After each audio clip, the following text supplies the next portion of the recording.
crisis is something qualitatively different. It's something where there is fundamental uncertainty about what is going on, what caused it, what is going to happen next, who is it going to affect, and so on. So not knowing things is a very important feature of crises. You've got to analyze things in real time, what is going on now, and some of these things may require a very fast response. At the same time, you already have to put in place analytical capacity, people who will brief you on what might happen a week from now, a month from now, 3 months from now. Because what we know is that crises cast a much longer shadow than just the management of the operational incident. Mustering the ability to think ahead is a very crucial crisis leadership quality.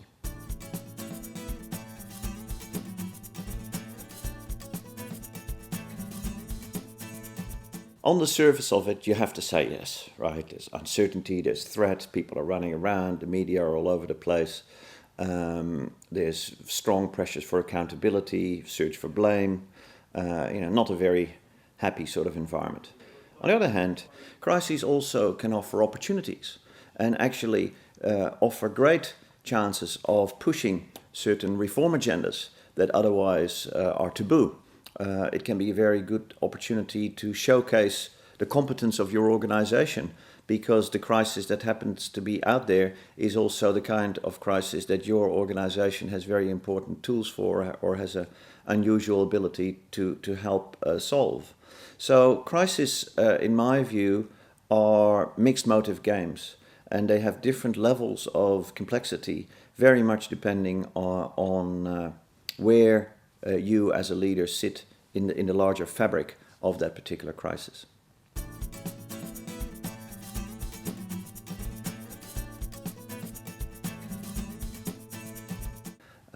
In recent times would have to be the Katrina hurricane response in the United States, which saw essentially a complete disintegration of the whole process of government.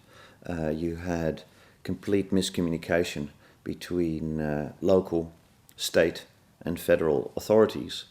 You had blame games being played out between them very overtly within days of the disaster hitting.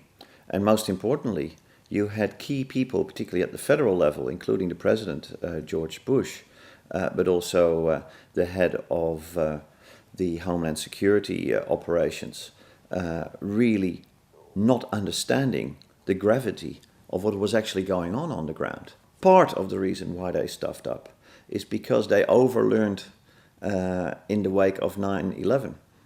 They gotten so attuned to the fact that terrorism was the main threat to the United States and to public order and safety and so on, that everything that this newly created Department of Homeland Security was doing was filtered by this lens of counterterrorism. And resources were essentially diverted away from more classic emergency management activities, such as flood management and so on and so forth. So you basically had the Federal Emergency Management Agency disempowered to deal with events of the magnitude of Katrina because the focus was somewhere else.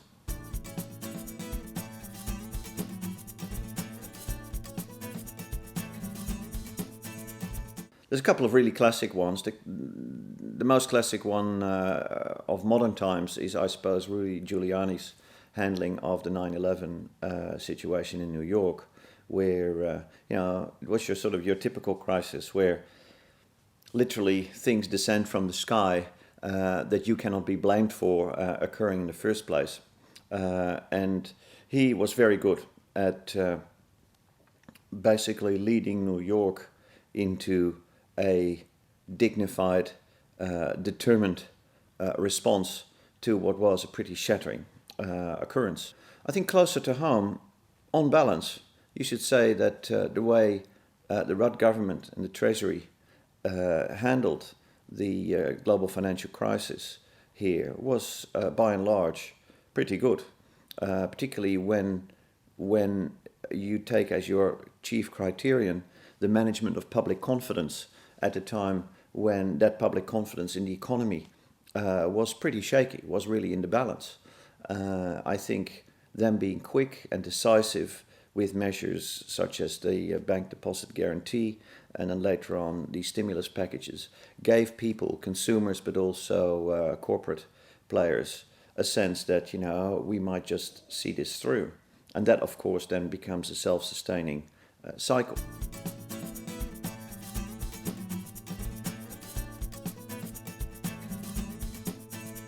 Learning from crisis is actually much tougher than it seems, because a big crisis is a very vivid, even traumatizing event. So people remember it well, but those emotions are very much, or those memories are very much clouded by emotions. At the same time, at the political level, or at the level of professional organizations dealing with a crisis, the aftermath of a crisis in which this learning is taking place is also one that can become dominated by not so much the desire to reflect and move on productively, but by a desire to allocate blame. And we see a real trade-off in the aftermath of many crises between blaming and learning. And so the degree to which learning, which involves the admission of error and a reflection on the causes of that error, the degree to which this learning can safely take place depends very much on the way in which accountability processes play themselves out. So it's very much yet another strategic leadership challenge to make the post-emergency period of a crisis safe for learning, so to speak.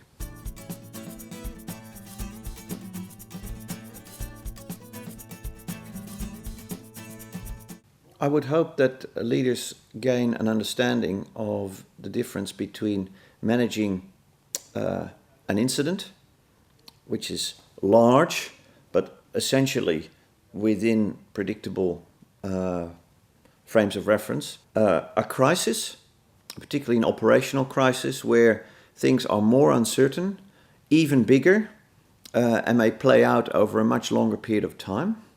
And thirdly, what we call an institutional crisis, where it is actually the legitimacy of your own organization or parts of the government that is at stake.